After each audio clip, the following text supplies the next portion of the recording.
सिद्दीक, ज़रा ये बताइए कि इस्लामाबाद में अब चल क्या रहा है? ये दोनों आप कह लीजिए कि इदारे हैं, आमने सामने हैं एक दूसरे के।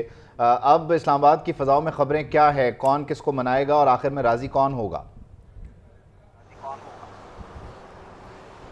ये देखिए, यहाँ पर जो कल एक ख़त लिखा गया, उसके बाद आज जवाबी ख़त लिखा गया, और उस जवाबी ख़त के बाद जो है वो अब सदर मुमलकत ने उसके ऊपर जो राय है वो मांगी वजारत कानून इंसाफ से।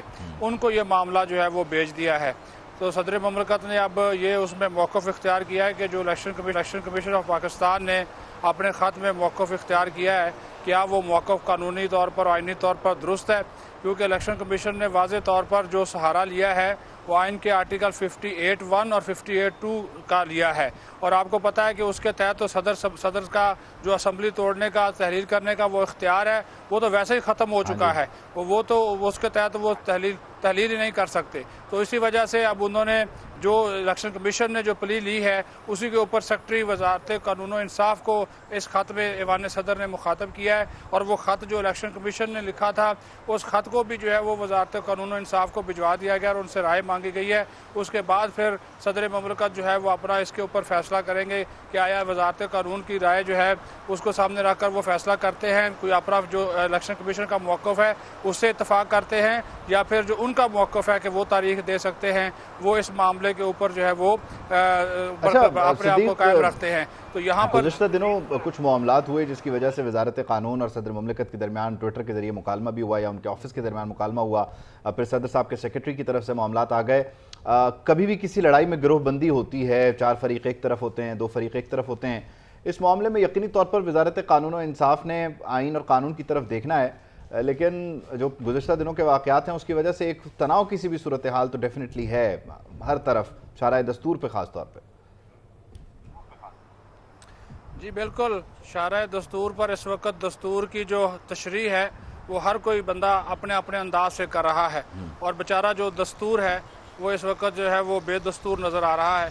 तो इसी वजह से हम कह रहे हैं कि ये इदारों के इख्तियारात की जंग जो है वो ज़्यादा नज़र आ रही है, बजाय इसके को हम इसको कानूनी और सियासी अंदाज से, कानूनी और आइनी अंदाज से देखें। इस मसले के ऊपर सदर मुमलकत भी जो है वो अपना जो एक इख्तियार है वो आइन को सामने रख कर तो इस्तेमाल कर रहे हैं, लेकिन उसकी इस वक्त आप टाइमिंग देख लें और उसके साथ साथ फिर 14-15 दिन उनका खामोश रहना देख लें। ख़त उन्होंने कल तब लिखा जब इलेक्शन कमीशन ऑफ पाकिस्तान ने तमाम सियासी जमातों को बुला लिया, उसके बाद सदर साहब ने ख़त लिखा। पहले वो 9 अगस्त को असम्बली तहलील होती है, उससे अगले दिन सदर ने साहब ने ख़त नहीं लिखा, वो 23 को ख़त लिखते हैं। तो वही 14-15 दिन सदर साहब क्यों खामोश रहे, इसका भी यहाँ पे इक़्तिदार के ईवानों में ये चीज़ भी डिस्कस हो रही है कि सदर साहब ने ऐन उस वक़्त उस ख़त को लिखना क्यों मुनासिब समझा। और आज जो इलेक्शन कमीशन ने एक जो मौक़िफ़ लिया है वो दुरुस्त इस वजह से हमें दिखाई देता है कि वो सदर मुमलकत का जो 58(1) और 58(2) का जो हवाला चला दिया गया ना गया है 18वीं तरमीम वो के बाद। उसी सूरत में प्रेसिडेंट जो है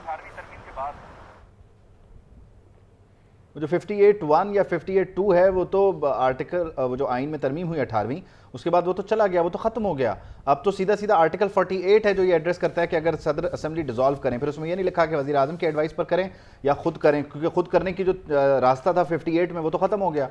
तो अब सिर्फ वज़ीर आज़म के एडवाइस पर असेंबली तहलील होती है। जी जी जी बिल्कुल, यही इशू है और इसी का उन्होंने हवाला दिया। लेकिन प्रेसिडेंट साहब ने ज़ाहिर है अब उन्होंने जो एडवाइस की बात की, जब एडवाइस पे असेंबली थोड़ी तहलील की जाती है तो इलेक्शन कमीशन ने यही मौक़िफ़ इख्तियार किया कि जब असेंबली आपने एडवाइस के प्राइम मिनिस्टर की एडवाइस पर तोड़ दी और कबल वक्त जो है वो तहलील कर दी, तो उस वक्त जो है वो ठीक है, इसको जरा मज़ीद समझने की कोशिश करते हैं। सिद्दीक साहब, हमें यासीन आज़ाद साहब भी ज्वाइन करें, माहिर कानून है, उनको शामिल गुफ्तगू करते हैं। आप भी ज़रा साथ ही रहिएगा।